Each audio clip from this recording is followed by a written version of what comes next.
Hello and welcome to another video.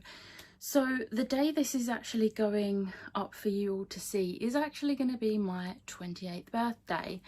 I keep trying to say that because this is my second birthday in lockdown I haven't aged, so I'm still 26, but let's be real, I'm turning 28 on the day you're watching this, or the day it's live. So having said that, a few weeks back I saw a video and I really liked the idea of it. So Ashley over at A Frolic Through Fiction did this video. So she turned 23 last month and she did this video, but obviously for 23. So this is 28 book recommendations for 28 years. These are going to be split into 3 sections. So there are going to be kids section, teen section and adult section. Now I am going to say now a couple of the books in the kids section are not for kids. They are more middle grade to YA, late middle grade though, but I read them anyway when I was like 9. So yeah, and some of the middle grade I read as an adult, not as a child, but I wanted to add them anyway because I would highly recommend them. So having said that, I am just going to get stuck in. Unfortunately, a couple of the ones I am recommended from my childhood, I no longer have, and I don't know what happened to them. So I'm just gonna put a little picture there for those ones when I get to them. But for now, let's make a start on kids books. So first up, we have the series of Unfortunate Events books by Lemony Snicket. This series, this was one of my favourite series. I read and reread this series over and over again, and then a couple of years back I got one of my nephews to read it and he really enjoyed reading them. It's the first time I'd seen him read anything that wasn't Diary of a Wimpy Kid, so I was really happy that he was reading these. I don't know if I would still love them as much reading them now, but I am tempted to do a reread and see how it goes. But when I was a kid, I absolutely adored these books.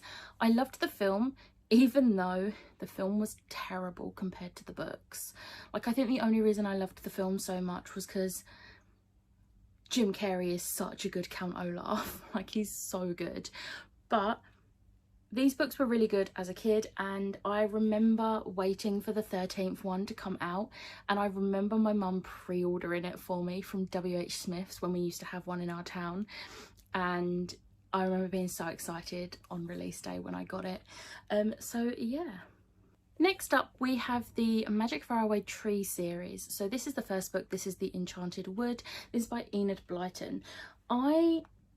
This is the reprint, so there's a few names that have been changed and things like that, and I remember having the originals as a kid and I was obsessed with them. This was the first insight into like fairies and trolls and pixies, and I absolutely loved these books. And I did recently reread The Enchanted Wood. I do still need to do my reread of the other 3 books, but I recently did a reread, and although the rating was higher because of the nostalgia, I did really enjoy my reread of these, and it was very weird being back in this world, but I absolutely adore it. Next up we have 2 Roald Dahl books. So we have The Witches and The Twits. Now this is the original edition of The Witches I had when I was a kid. This is not the original edition of The Twits. The original one I had was so battered, it literally fell apart. I read it that often. I absolutely loved this as a kid. I read it over and over again. The Witches, I did read the book quite a few times as a kid, but the film, the original film, even though it terrified me, I absolutely loved it. So these are going on this. I recently reread The Witches and still creeps me the hell out even as an adult. So these are definitely 2 that I would recommend to kids. I know The Twits can come across as pretty problematic because it does focus on looks a lot, but I did really enjoy it as a kid, and I used to pretend Funny story. I used to pretend the Twits, like Mr. and Mrs. Twit, were actually brother and sister, not a married couple, because I used to call my brother and sister Mr. and Miss Twit. I was like 6, 7 at the time, and they are like, my sister is 11 years older than me and my brother is 10 years older than me. So I was the typical like baby of the family who would just pick on the older siblings and get away with it because favourite child. But yeah, I used to pretend these were my brother and sister. But yeah, I absolutely loved these as a kid, and as an adult I've loved them as well. Next up we have Gobelino the Witch's Cat by Ursula Moray Williams. This was one of my favourite books as a kid. I've always absolutely adored cats, and when I was a kid I still do actually have them, the Storyteller bind-ups. I have Red Volume 1 and Volume 2 and Blue Volume 1 and Volume 2. They were my brother and sisters, but being the baby of the family, I got them, and I still have them. And in them there was short stories to do with Gobelino. I had never read the full story. I used to reread these so often, but I had never read the full book. And then, funny story, me and Dean had been together for...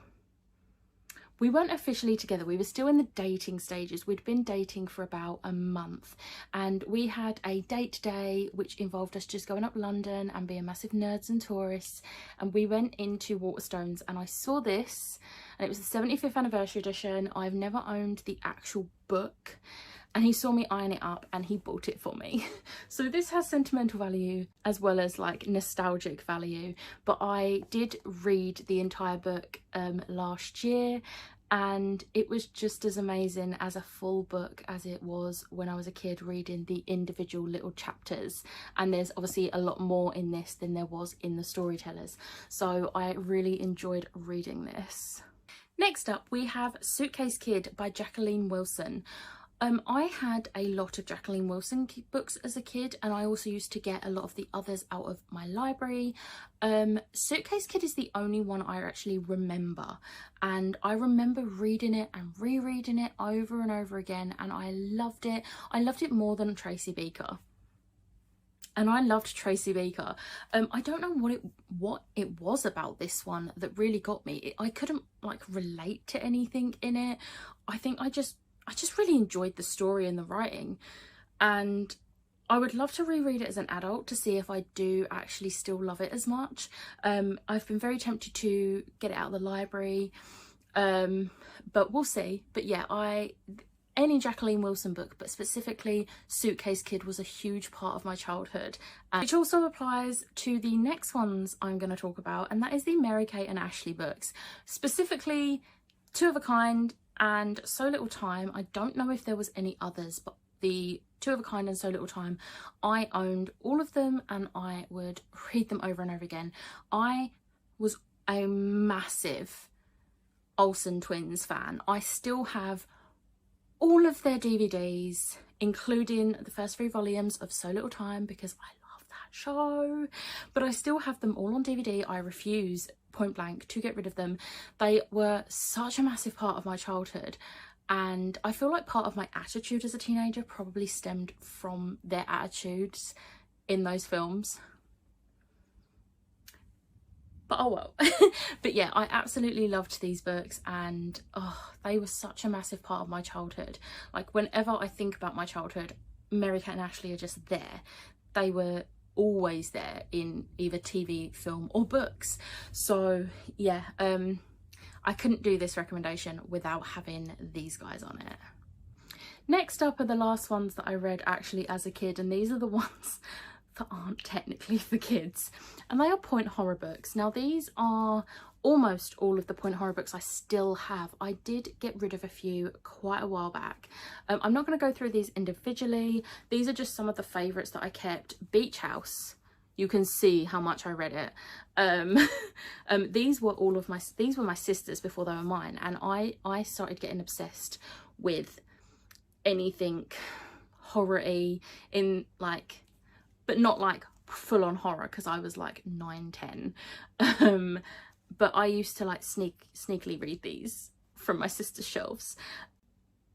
And when she moved out, I somehow managed to keep in them. I'm pretty sure she took them with her when she moved out, because she moved out when I was like 8.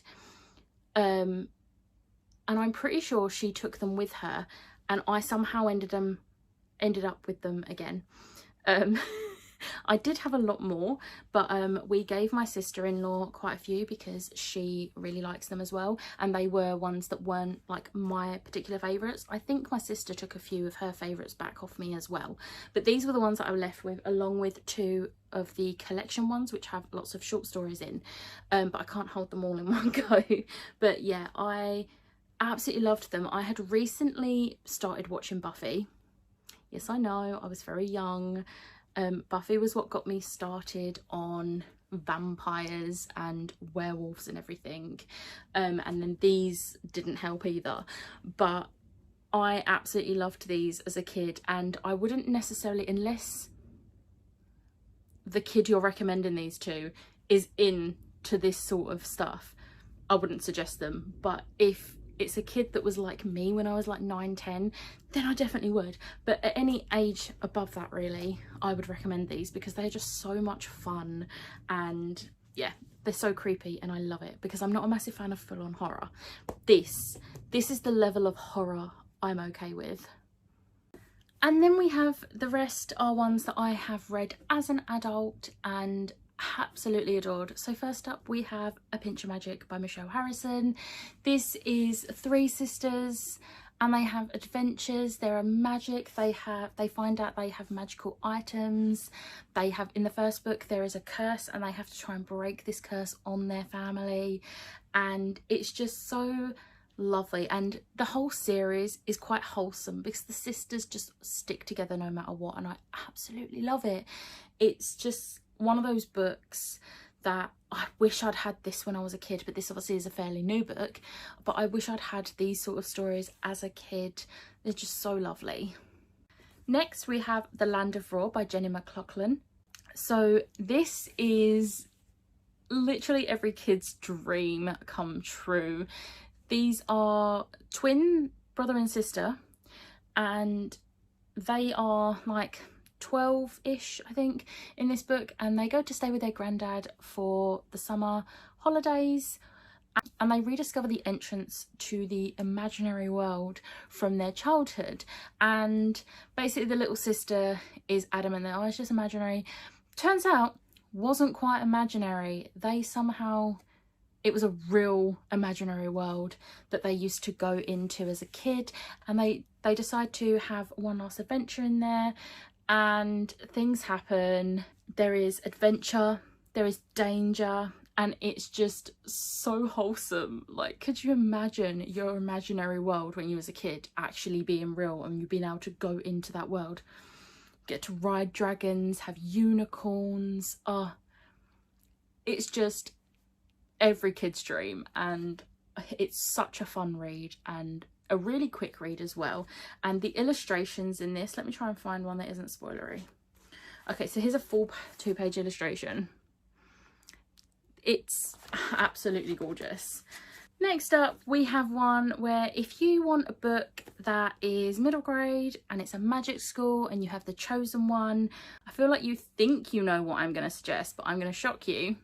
The Magisterium series by Cassandra Clare and Holly Black. So I discovered this a few years back because obviously I was getting into Cassie's work, I was getting into Holly's works, and this appeared. Now I've seen very many reviews where people say this is just a Harry Potter knockoff, which there are similarities. It is a magic school, there is a chosen one, there is a trio, there's a bad guy. However, it is not Harry Potter, and people need to remember this. It is not Harry Potter, and people, it's amazing. It's a 5-book series, and just the whole series is short, sweet, and filled with adventure, danger, magic, and I just absolutely love this. And if you don't want to get into a certain other magic school series, this is a really good one to get into. And then the final book for this section is one that I wish I had read when I was a kid, and that is Percy Jackson by Rick Riordan. So obviously I'm only holding up the first book, but I do have the whole series. I do have the other series in this world. Have not read those yet, but I have read all 5 books of the Percy Jackson series, and honestly this is absolutely incredible. I've learned a lot about Greek mythology that I didn't know. Granted, I know this is not necessarily particularly accurate, but I've still learned a lot about Greek mythology, which I wouldn't have known without reading this. So this is such a good series. I absolutely loved it, and to be honest, you can read it at any age. It might be a middle grade book, but I read it when I was 27. My mum and my sister both read it with me. We buddy read the series, and my sister is like in her late 30s and my mum is in her 50s.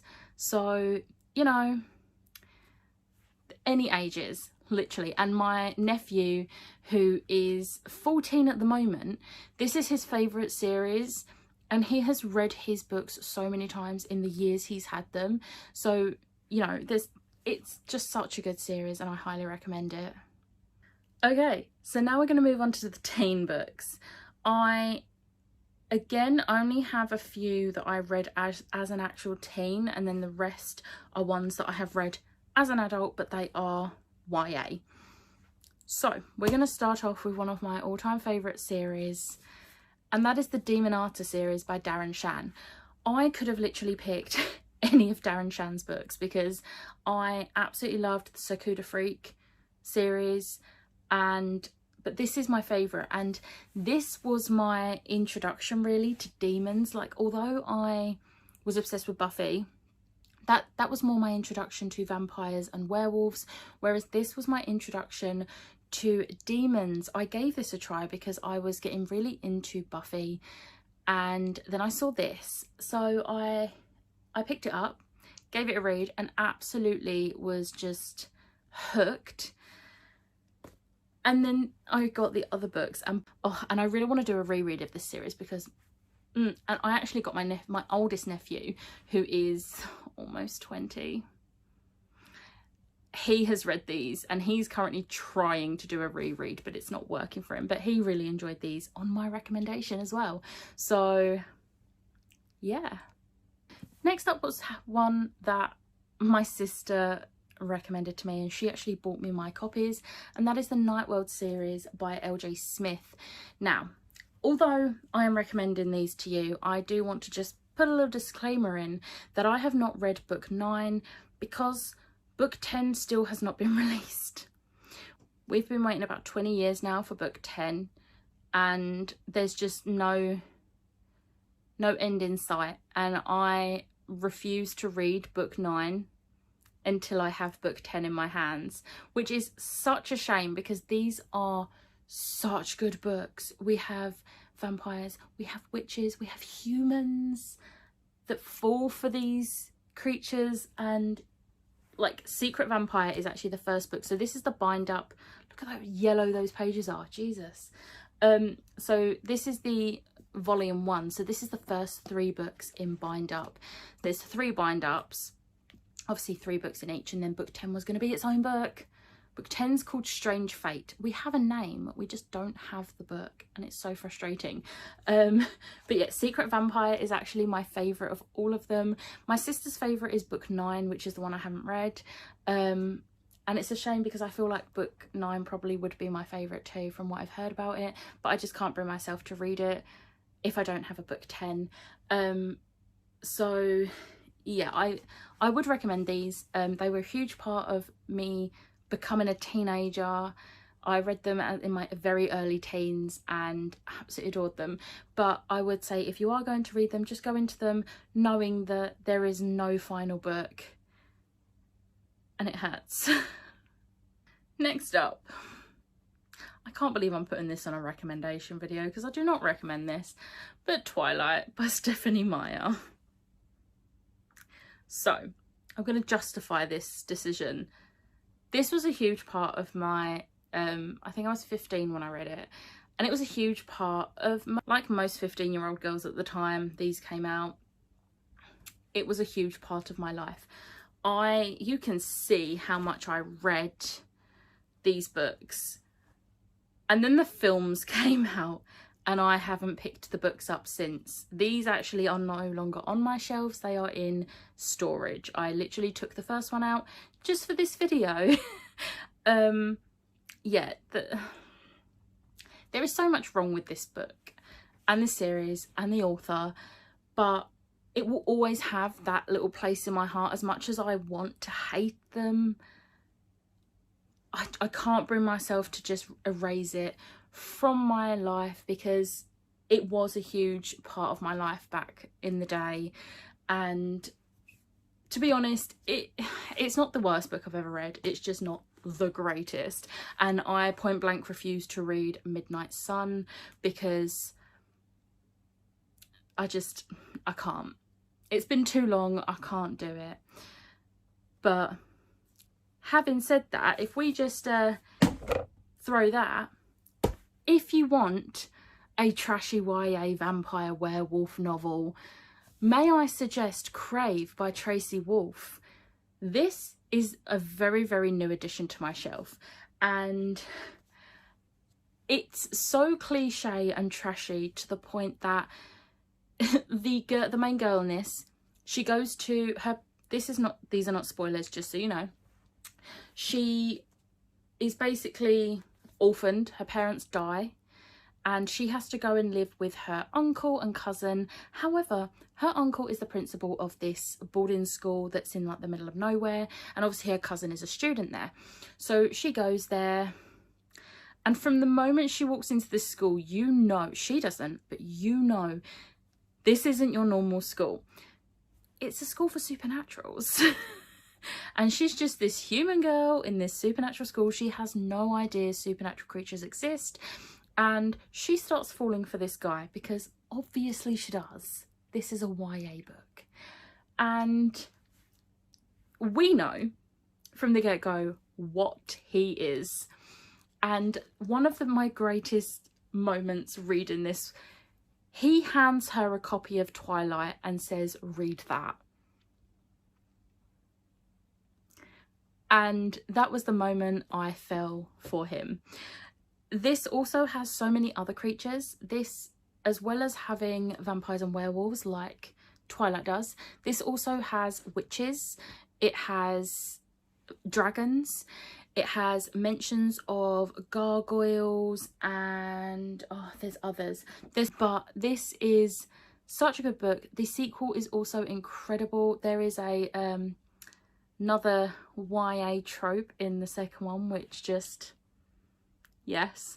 And to be honest, if someone was to say what's your guilty pleasure, I'd probably say this book, because it is trashy YA and it's just glorious and I love it. And I would definitely recommend these whether you liked Twilight or not, because this is just such a good series.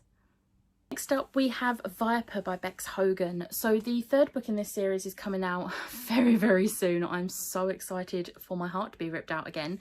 This has pirates, this has magic, this has lots of journeying, lots of betrayal and twists, and it is such an incredible series. I absolutely love this. And like I said, the first two books will rip your heart out, and I have no doubt that the third and final book in this trilogy will also rip my heart out. And stay tuned to my channel because I'll be reading it fairly soon after receiving it.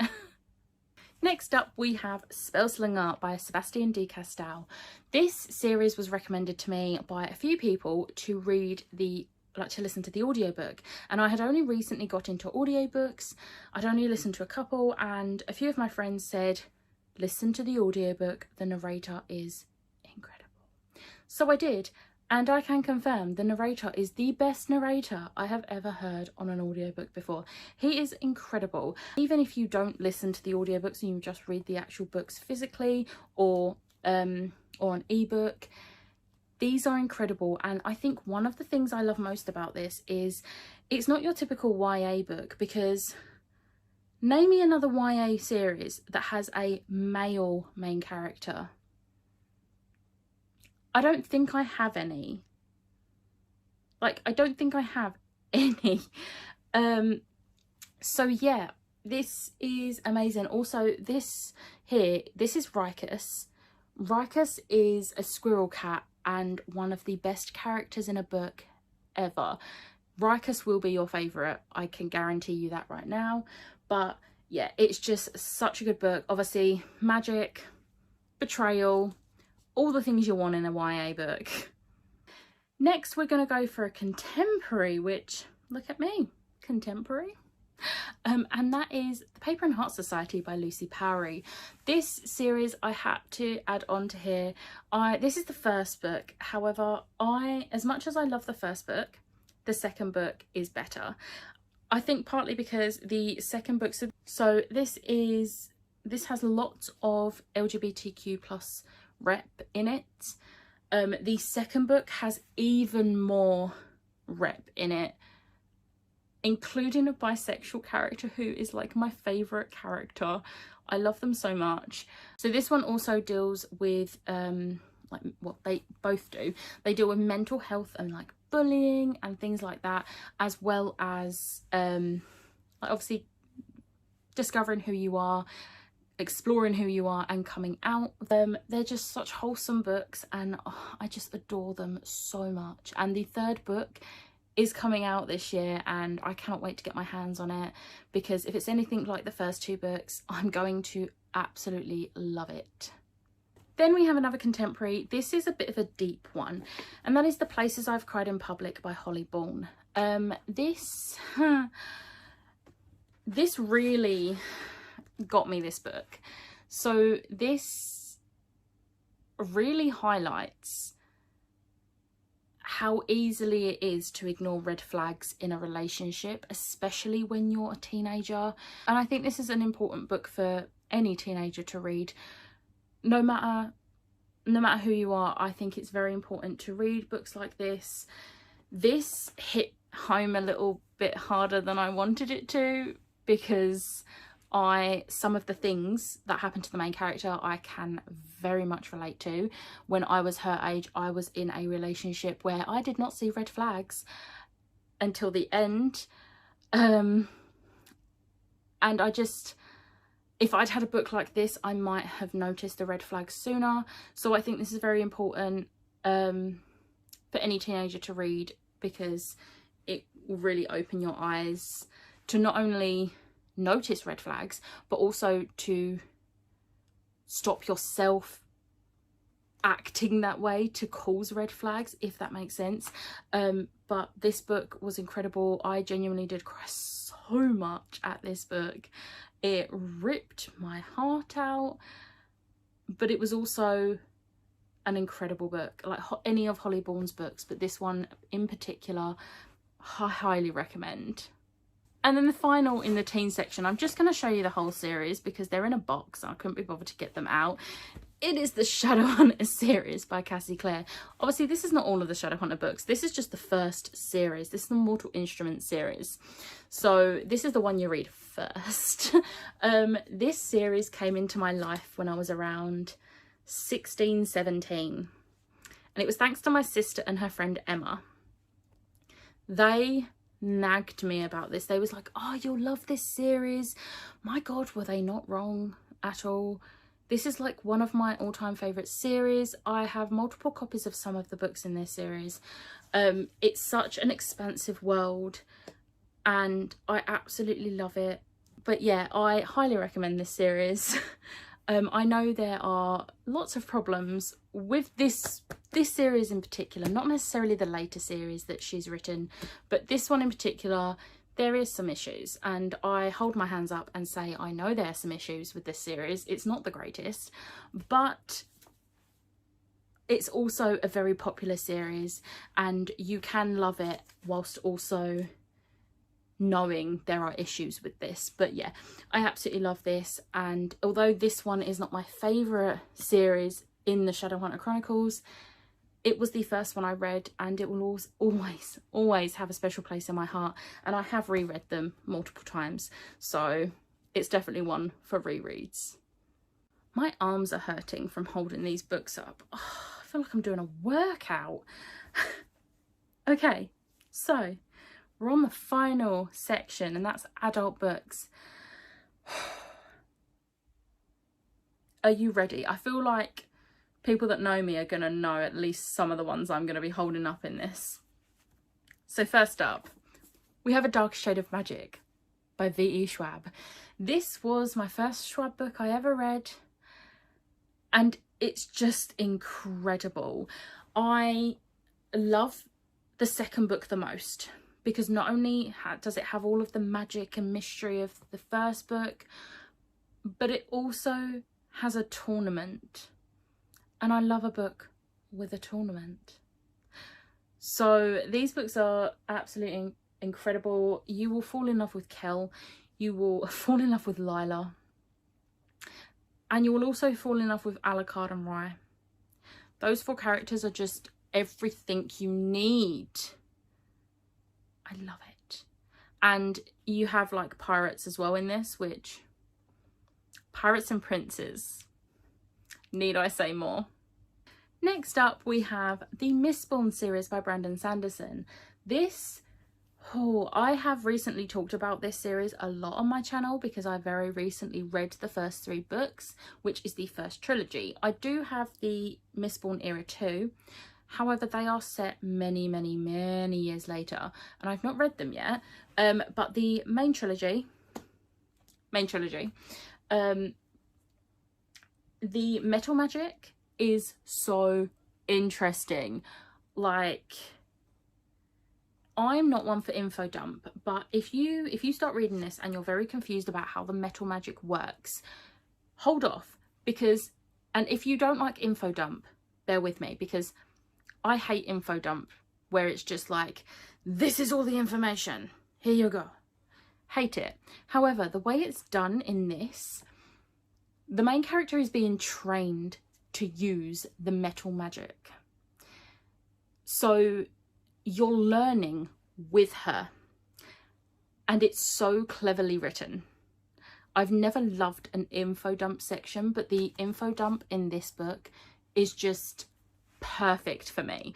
I love it, and there will be so many characters you will fall in love with in this book, and there's so much like scheming and planning, and I love it so much. Oh, I know I keep saying I love it so much, but I genuinely do. It's one of my favorite series now, and it's just incredible.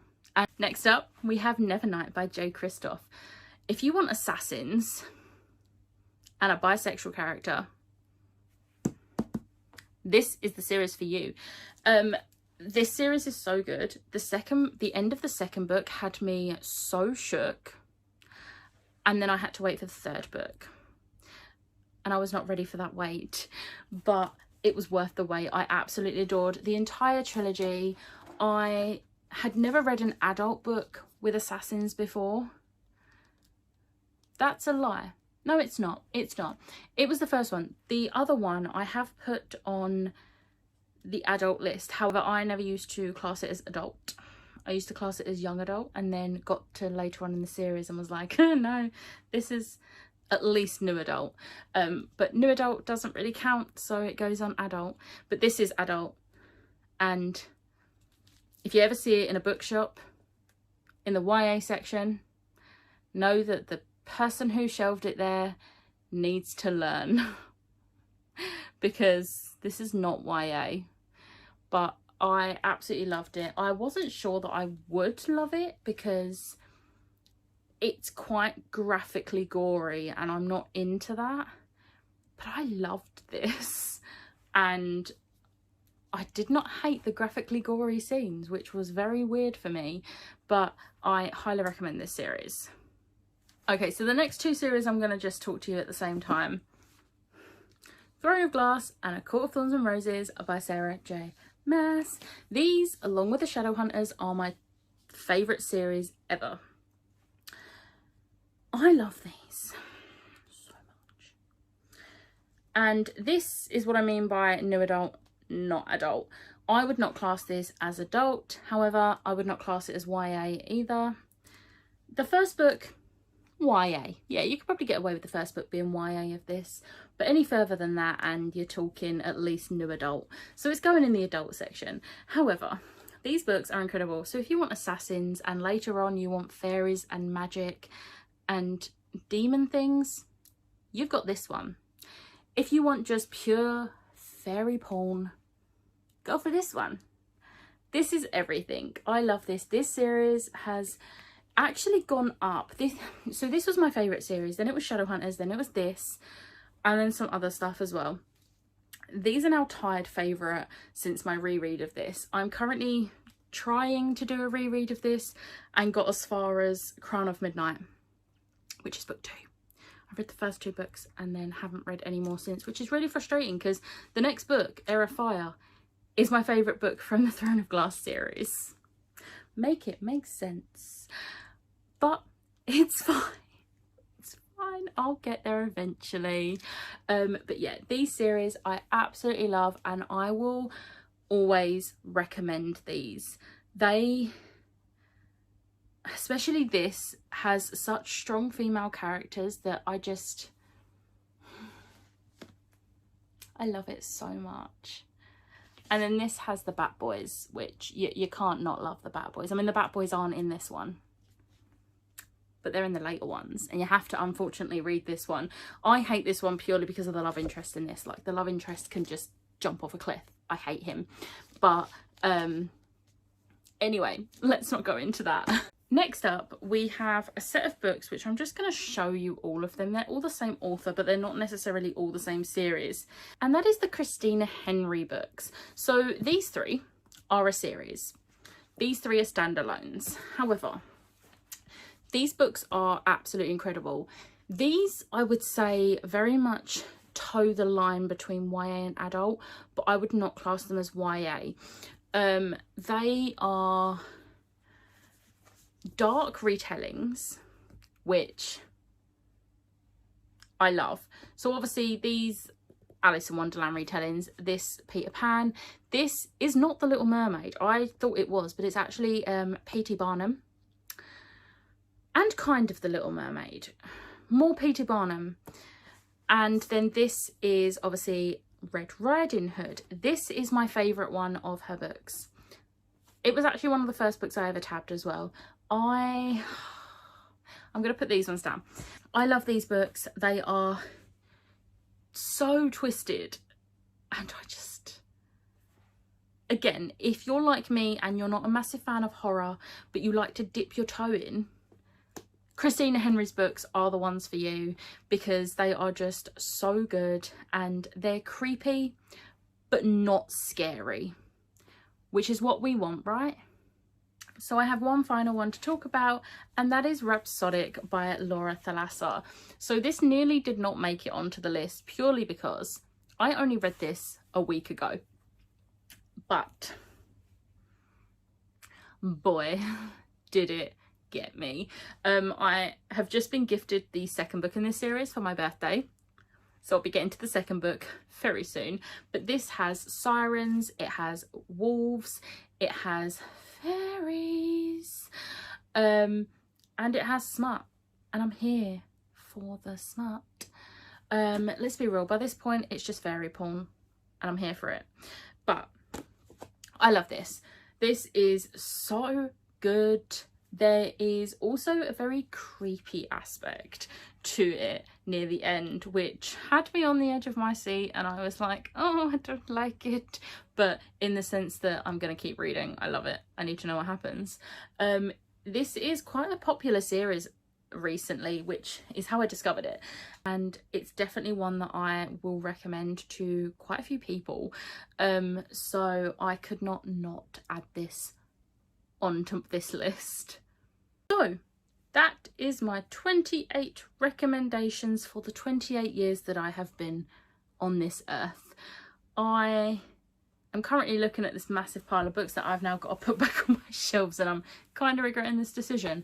But I love all of these books, and although some, Twilight, I probably will never read again, they were a big part of my life, and I would not change that I did read them back in the day. But that's the video. Also, make sure you check out Ashley's one, because that is where I got this idea. I have linked her video down below, and make sure you go subscribe to her because her content is amazing. And yeah, I hope you did like this video. Hit the like button, hit the subscribe button, and I will see you next time. Bye.